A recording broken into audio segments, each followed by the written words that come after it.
ကောင်မလေးတယောက်ဟာဆိုင်ထဲမှာဘာဝယ်ရမလဲဆိုပြီးရှောက်ကြည့်နေတော့ကူပွန်900ပေးရတဲ့ရုပ်သေးရုပ်လေးတစ်ရုပ်ကိုတွားတွေ့တာနဲ့စတာပေါ့ကူပွန်မလောက်လို့စိတ်မကောင်းဖြစ်သွားပေမဲ့သူ့မှာအကျွေးစစ်တချို့ရှိနေသေးတာကိုတတိယသွားပြီးကူပွန်တွေနိုင်အောင်အကိတ်ကခဲတဲ့ဂိမ်းဆက်တွေစီတွားဆော့ပါလေရော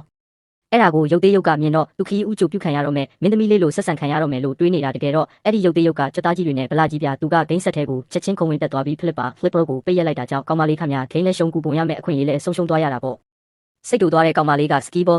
ကစားဆက်စီသွားပြီးဘောလုံးတွေကိုဒေါသတကြီးလှမ်းပစ်တော့တာပဲဒါပေမဲ့ဂျက်ဘောဂျက်ပတ်အကြီးကြီးပေါက်တော့မဲ့အချိန်ကြမှာအဲ့ဒီဗလာကြီးရုပ်ဆောင်ကအပေါက်တစ်ခုထဲမှာဝင်ရက်ပြီးဘောလုံးတွေကိုသူ့ကောင်းနဲ့လိုက်ပိတ်ပါလေရောစိတ်ပြက်လက်ပြက်နဲ့တခြားပါဆော့ရမလဲလိုက်ကြည့်လိုက်တော့ပန့်ချင်းဆက်လက်ဝေးထိုးဆက်တစ်ခုကိုတွေ့သွားတယ်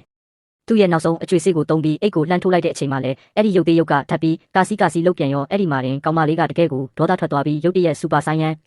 မုတ်ဝင်သွားတော့တာပဲဒါကိုမြင်တော့မှရုပ်သေးရုပ်လဲနောက်တရသွားပြီးမဲ့နောက်ကျသွားပါပြီ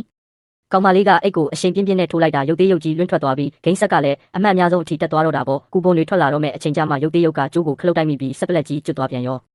စိတ်ပြတ်သွားတဲ့ကောင်မလေးကကြောပိုးအိတ်ကိုကောက်လွယ်ပြီးထွက်သွားဖို့လုပ်တဲ့အခါရုပ်သေးရုပ်ကပလက်ခေါင်းကိုကောက်ကင်ပြီးသူ့အားရှိသမျှနဲ့ဆက်ထဲပြန်ဆိုင်ထည့်လိုက်တဲ့ကောင်မလေးထွက်ပေါက်နာရောက်ခံပြီးမှပဲလက်မှတ်တွေထွက်လာတဲ့တန်ကိုကြားလိုက်ရလို့လှည့်ကြည့်ပြီးကူပွန်တွေကိုယူရုပ်သေးရုပ်နဲ့လဲပြီးတော့ပျော်ကြီးထွက်လာခဲ့ပါတော့တယ်